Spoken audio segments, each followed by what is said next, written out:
Be grateful. 2 words that make your skin crawl, right? Especially when what you're supposed to be grateful for is something you never wanted in the first place. I recently finished Silent Hill F, at first a straightforward horror story. Hinako, a young woman in 1960s Japan, snaps under the pressure of an arranged marriage. But the game forces you to replay it again and again, each time revealing layers of familial guilt, friends who resent her for not being a girl in the right way, and love interests whose attempts to save Hinako are just a form of control. Gods fighting over her fate or her mind fracturing, the game never quite tells you what is real. Maybe all of it, maybe none of it. By the 4th replay, you've become part of a story about what happens when free will becomes an illusion and forced gratitude manifests as violence.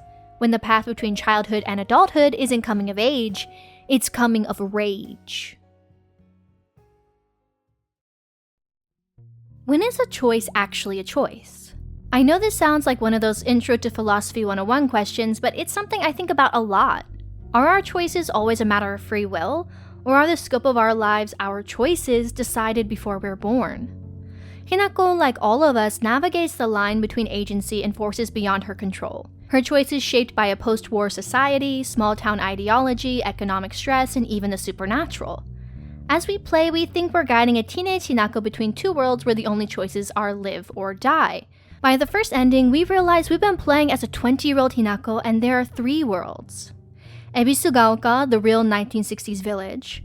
The personal hell Ebisugaoka, a fog-filled horror manifesting through pills meant to make Hinako's adult and younger selves meet. And the other world, where those same pills crack a door to ancient powers that have been waiting for someone like her. The game never tells you which is real, and that's because all 3 are. As real as the rage Hinako feels over a version of her life that's being stuffed down her throat. Yet rage must have an origin point.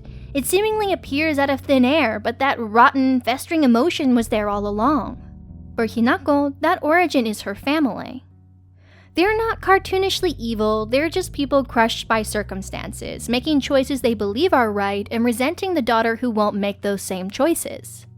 Her father has fallen from fisherman to restaurant owner to belligerent drunk whose bad decisions have put his family in debt. Her mother, dying from an illness she refuses to treat with modern medicine, clings to tradition even as it kills her.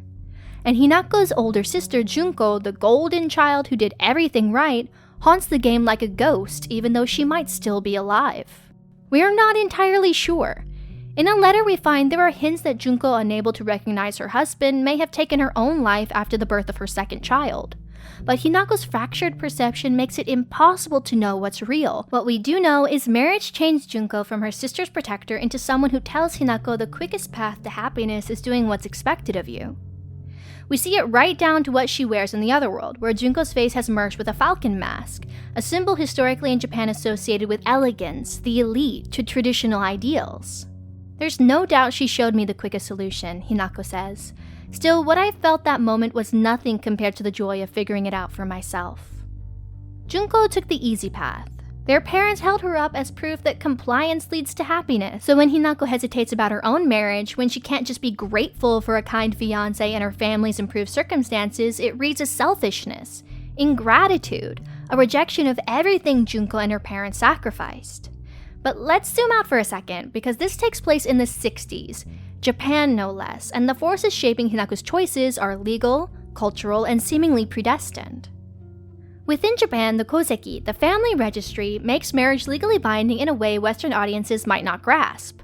When children marry, they leave their parents' registry to create a new one. By law, married couples must share one surname, and overwhelmingly, the woman takes the man's name. The government, not the family members themselves, controls the information in a koseki. This means anyone who falls outside of the standard requirements, like children born out of wedlock, will be invisible to the state.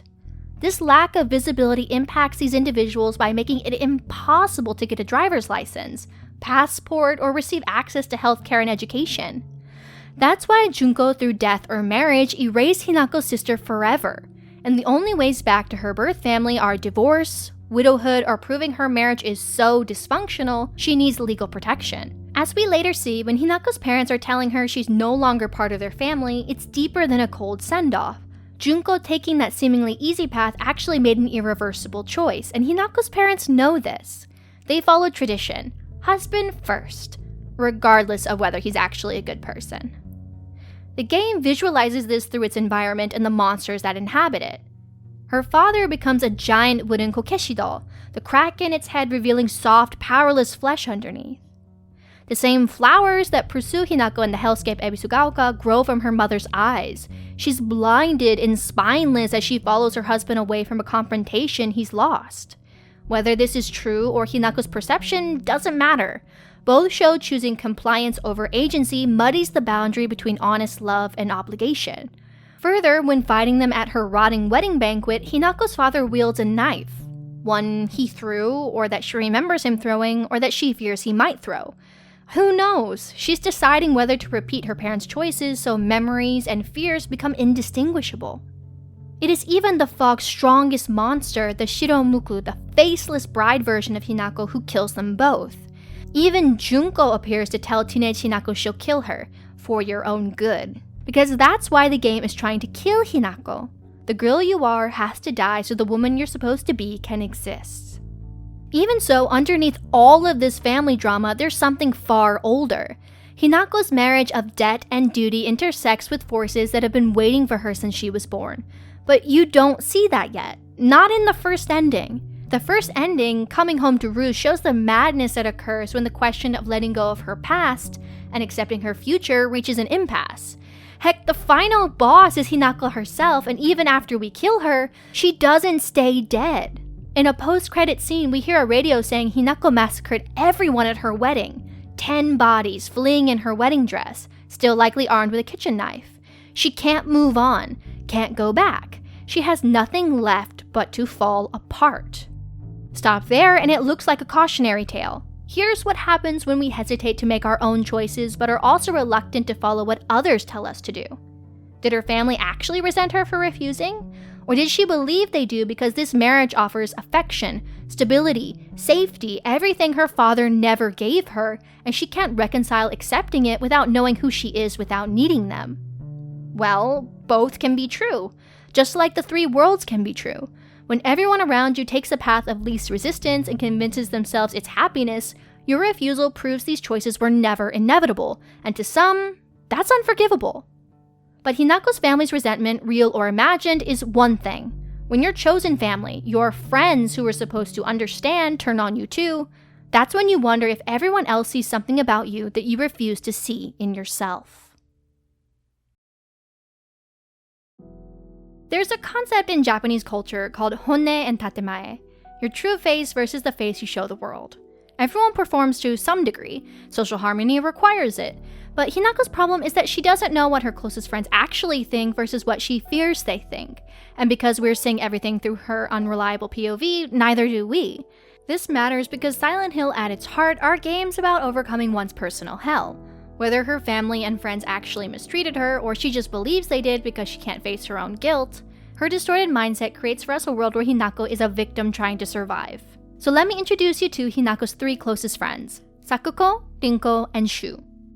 Sakuko is pure honne. She's the girl who was friends with rabbits before people, the one kids made fun of for believing in spirits, for loudly fearing the dark, for choosing her grandfather's failing shrine over her parents' modern office worker lifestyle. When Hinako became her first real human friend, Sakuko was terrified. She made Hinako promise to never abandon her. Next, Shu is Hinako's partner. That's what they call each other. Childhood friends who played together in their own little fantasy world, and he's been in love with her ever since, though their relationship exists in an undefined space that makes it impossible for anyone else to get close. Lastly, Rinko is all tatemae. She has perfect manners, perfect aesthetic, perfectly aware of social cues. She's also been in love with Shu since childhood. She only drops her mask in moments of intense rage, and even then, you're not sure if what you're seeing is her true feelings or Hinako's projection of what she fears Rinko feels. So, how much of what Hinako shows about her friends is real? Throughout the game, you find letters, diary entries, confessions supposedly written by Sakuko and Rinko.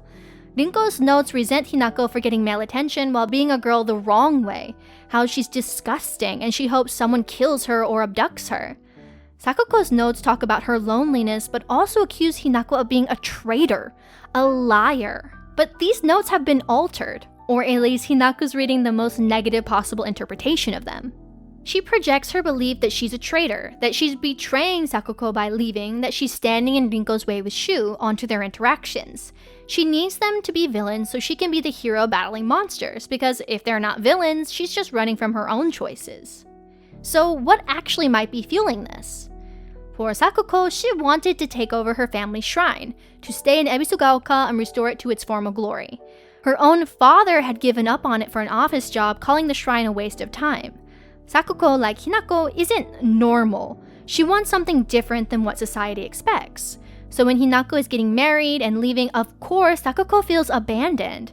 That aspect is real. But is Sakuko actually threatening Hinako, calling her a traitor? Or is Hinako so consumed with guilt over putting her childhood to rest that she puts those words in Sakuko's mouth? As for Rinko, most players hate her. She comes off as a jealous pick-me obsessed with Shu. But if the characters are actually 20, not teenagers, then a lot of the conversations we overhear make way more sense. What if Shu and Rinko are actually together? What if they've been trying to make it work but Shu can't let go of Hinako, and Hinako won't choose Shu but can't stay away from him either? From Rinko's perspective, this would be unbearable. She's the one who is being a girl correctly, but Hinako, who rejects traditional femininity, who doesn't even pursue Shu romantically, still has his attention. Honestly, we get a scene of an ominous-looking Rinko, Hinako tumbling down the stairs, but we never see Rinko's arms move. We never see contact. It's entirely possible Hinako in her paranoid state decided Rinko must have done it. But we need to zoom out again. In the 1960s, Japan's feminist movement, Uman-ribu, women's liberation, was just beginning to stir. Japan's constitution guaranteed equality between sexes in 1946, but what value does legal protection have when society refuses to change? Discrimination kept women as secretaries, clerks, service workers. Your value was your ability to make others happy. By the 70s, women were pushing back against the good wife, wise mother ideal, demanding liberation from systems that defined them by this caretaker capacity alone. But when Hinako and her friends were growing up, that shift hadn't happened yet.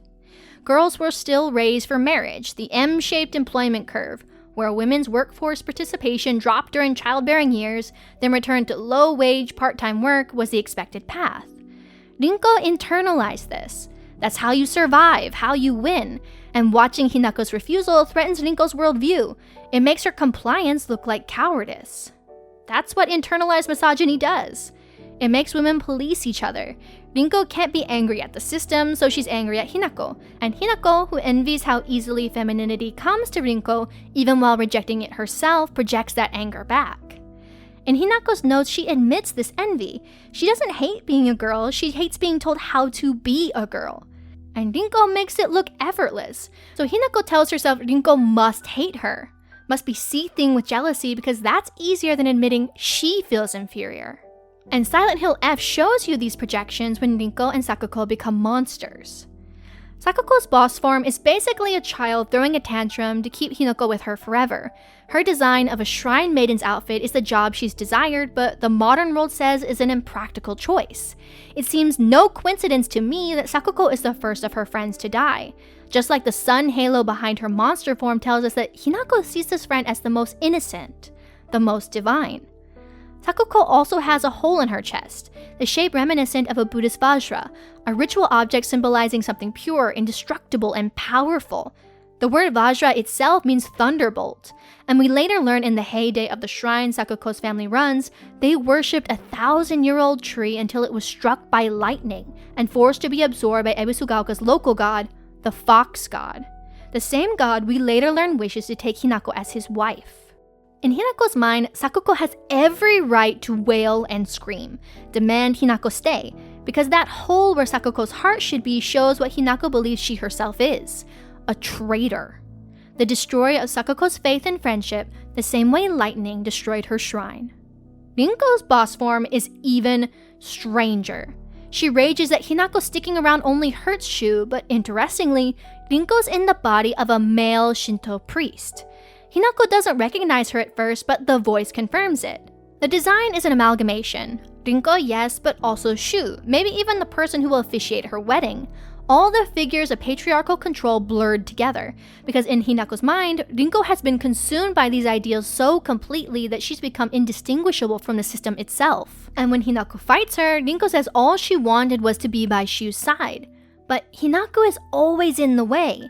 Hinako tells her, if you want to be happy, work for it, change your fate. Ironically, Hinako, who can't commit to any choice, is telling Rinko, who's done everything right, to take control of her life. Hinako knows she's the one standing still, keeping Shu without choosing him. After defeating Rinko, Hinako claims she's glad they finally told each other how they truly feel. But did they?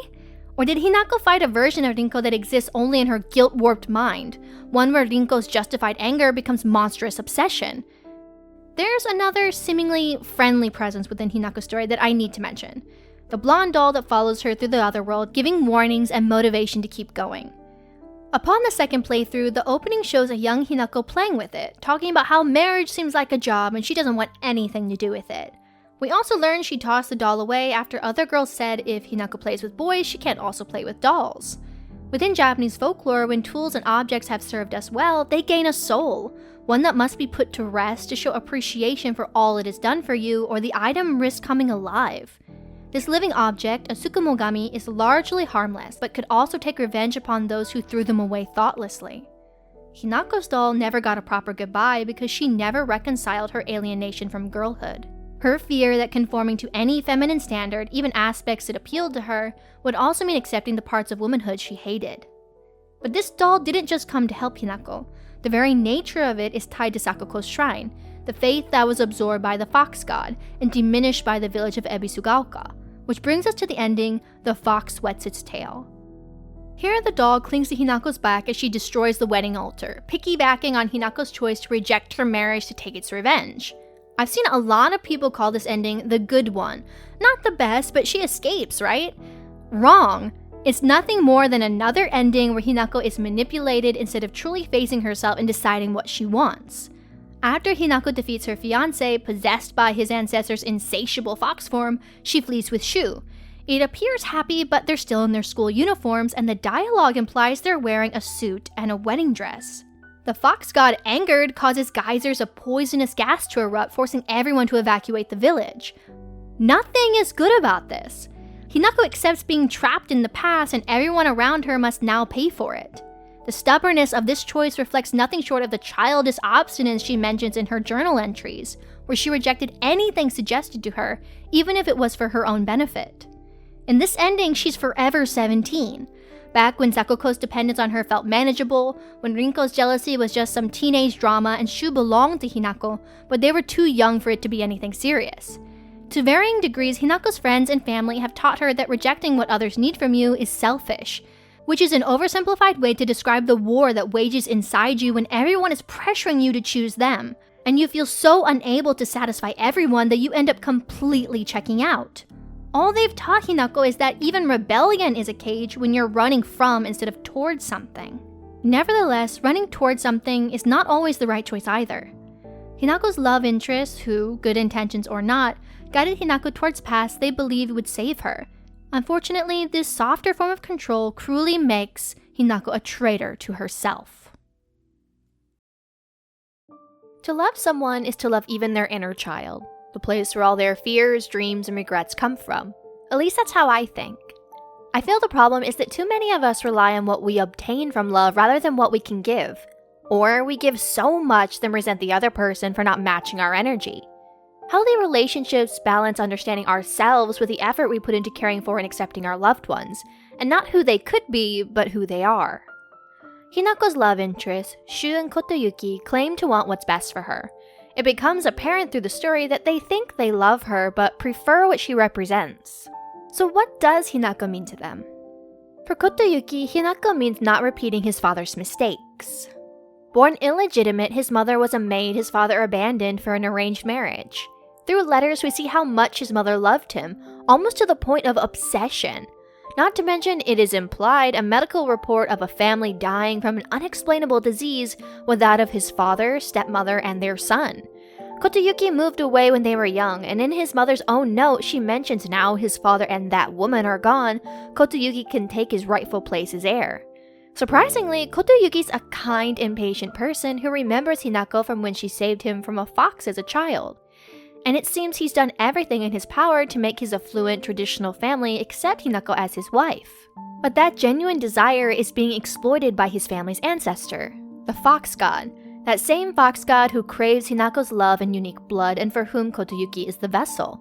In Kotoyuki's love, we see how marrying Hinako might not just satisfy his desire to be better than the father who cast his mother aside, but also how his affection may be nothing more than a spell cast by a power-hungry deity.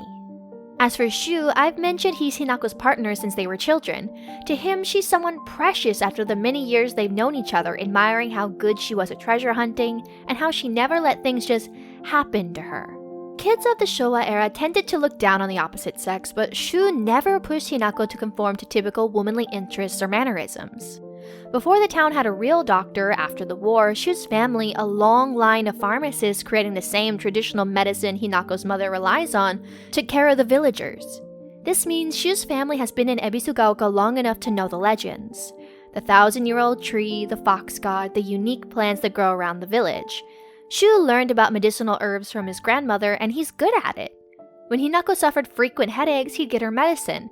Whether he knew about her father's abuse or just suspected, he always noticed when Hinako was in pain and tried to fix it. Unfortunately, they had an unspoken rule not to view each other as boy and girl, just partners.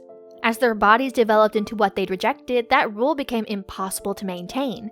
Hinako admits she's terrified. If she starts viewing Shu as the man he's growing into, their precious relationship will end. Still, Shu treats her as his partner. Probably because he doesn't expect Hinako would hold back if she really wanted to be with him, so he just lets things be. Until he can't watch her marry someone else. Both men believe they're giving Hinako what she needs. Kotoyuki will give her a future full of stability and the affection she's never known from her father. Shu will maintain her rebellious childhood spirit by rejecting an arranged marriage. All of this is soured by the fact neither asks if she wants their help.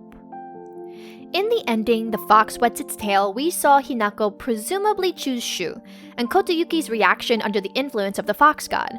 Much of what is built up to this happens within the Otherworld's rituals, which he has Hinako complete before their wedding. It starts with things so tiny we don't even notice.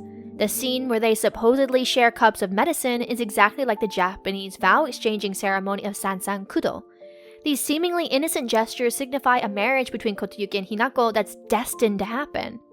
But Hinako's unique blood makes her not just a temporary sacrifice to satiate the beast, but a wife to something ancient that claims to love her, but has no idea what love means beyond its desire to possess her. So what does it look like when ancient powers meet modern courtship and a god decides to claim his bride? These include first purifying Hinako with blessed water, symbolizing a real water purification ritual done in Japan before an individual is fit to approach a god's place of worship. Then, as if taking her hand in marriage couldn't get any more literal, Hinako has to cut off her own arm to receive the blessing of a fox's powers. Next, she's branded with Kotoyuki's Kamon, or clan crest, marking Hinako as part of his family. Lastly, she is held still by shrine maidens as they cut off Hinako's face, replacing it with the mask of a fox, just like her betrothed wears. During her journey to the altar room where she's to be married, Hinako must say goodbye to her friends and not their monster versions. Sakuko is so glad to see Hinako until she realizes Hinako is going to shut her up in the dark and leave her alone, despite Hinako likely knowing this is exactly what terrifies Sakuko, the dark and being abandoned. Rinko starts friendly. There are hints about her being a true friend to Hinako, although most of what she says is ordering Hinako to apologize for hurting Shu, for hurting her. Hinako lowers Rinko into the lava, turns her back, while Rinko orders her to answer for what she's done.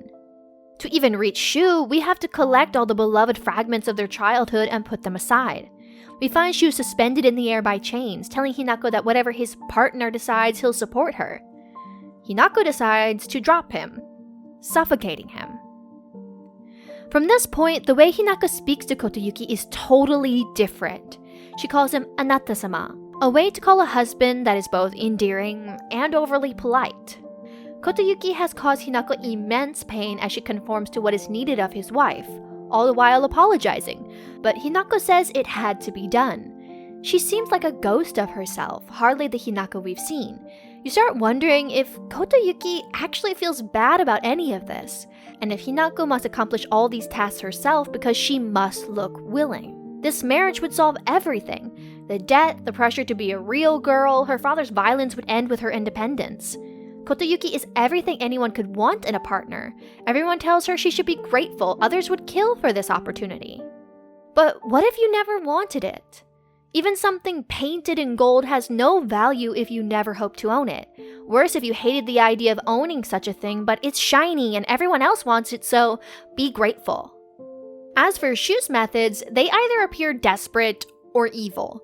He gives her red pills, saying they're for headaches. This is what he's always done, so Hinako finds the gesture totally unassuming. We too don't realize until much later that these pills are the source of why her mind is unraveling. But Shu knew all along. It's because I didn't want you to get married, he tells her. In the first ending, we see an adult Hinako unable to stop consuming them. I don't think Shu intended for her to become addicted, he only wanted to give her a push to see things clearly, believing she'd wake up from agreeing to this ridiculous arranged marriage. After all, from his point of view, this is the girl who has never let things just happen to her. He couldn't believe she'd go through with it if the pill showed her what, or rather, who, she really wanted. And when from a historical perspective you look at the possible inspiration from this, it's pretty scary.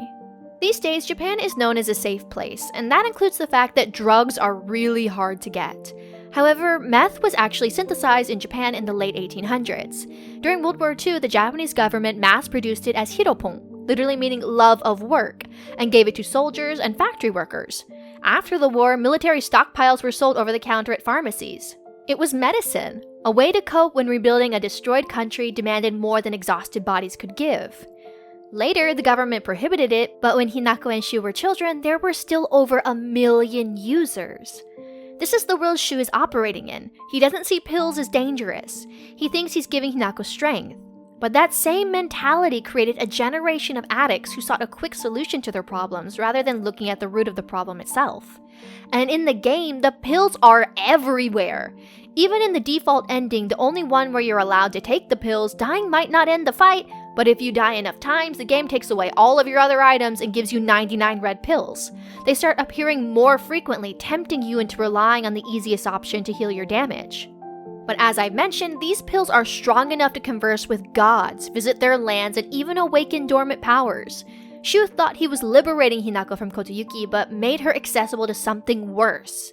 The fox god Shichibi and the Tsukumogami, both using her in their struggle for power. Where Kotoyuki and Shu's similarities show are in the ending Fox's Wedding. This one sees Shu possessed by the Tsukumogami, his anger creating an opening because he is something Hinako has but can't put to rest. Compared to the ending where Hinako runs away with him forever 17, the Fox's Wedding seemingly shows Hinako growing up. Her younger self is exorcised from the world by Kotoyuki and she gives in to the future he envisions for them. Still, she tells Shu if only she could be split in two, one version could stay with him in the past, one could marry Kotoyuki and move forward.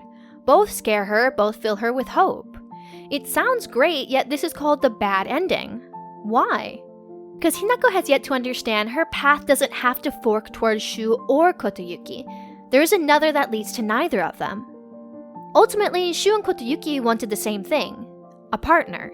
They claim they're the only two in the world who understand Hinako, but real understanding means accepting when someone's dreams exclude you or when their fears include you, which is hard.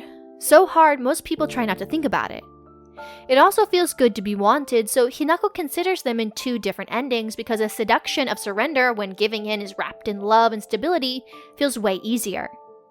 But deep down, Hinako asks herself why she must repay their kindness by compromising her future, her possibilities she hasn't even imagined yet. Rinko saw it. In her letter, she tells Shu Hinako is dead, offering to make a fresh start together. She tells him to knock off this whole partner nonsense because Hinako was pulling away, not just from Shu but from everyone, trying to figure out who she was separate from who they needed her to be. After the Fox's Wedding's final fight, Shu and Kotoyuki start talking about Hinako. Not to her, about her. Hinako tells them to stop treating her like an object. They ignore her. Kotoyuki suggests they can be friends. Hinako then transforms into the Shiromuku, the faceless bride standing between two men who claim to love her but see her as something whose only choices were them. The fact that this ending is bad becomes undeniable in the post-credit scene, where we see Hinako and Kotoyuki now married. Well, we don't see her face.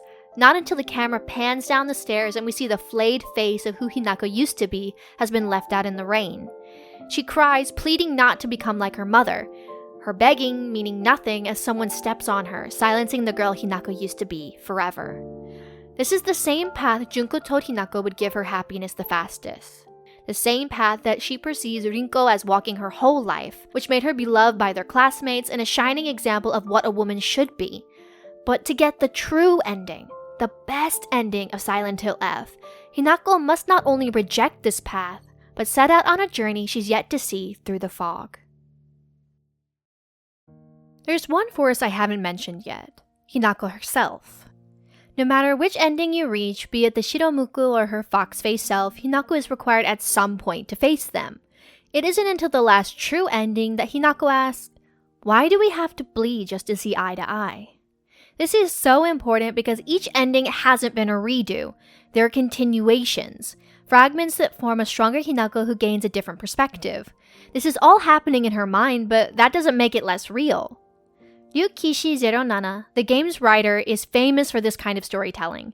Characters who are stuck in looping events, gaining knowledge each time until they see the forces manipulating them clearly enough to change their fate. Every ending is at once true and false because higher beings keep toying with them to push their own outcomes. For Silent Hill F, across all of these fragmented realities, the Fox God entices Hinako with love, safety, wealth, the kind of happiness her family never provided.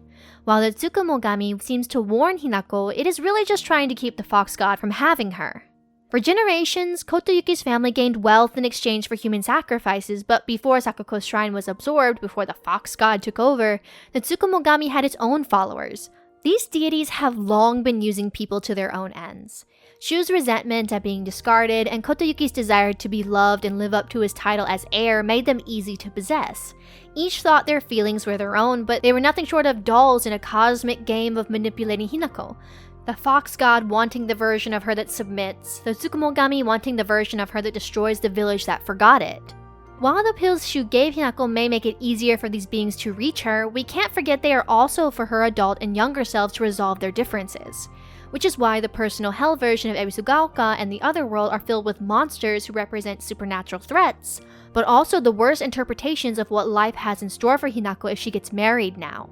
Women with pregnancy-like cysts rest on men's shoulders and get progressively more battered as the game progresses. Men reduced to dogs with bloated beer bellies crawl on all fours and get uncomfortably close to Hinako before they strike.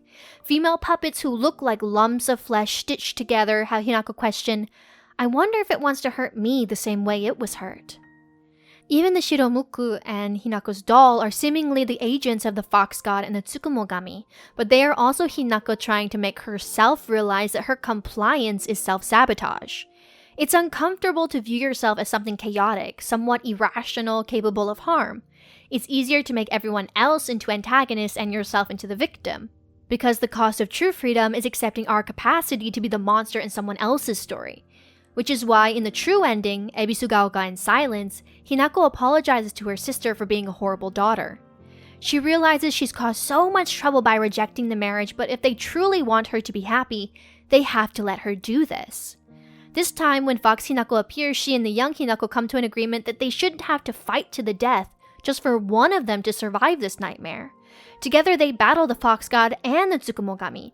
The Fox God, who casts Kotoyuki aside, berates him a fool for failing to charm Hinako into becoming his bride. To which she counters all he wanted was for them to get married and be happy together, and that this ancient power is a monster who cannot comprehend the suffering of humans.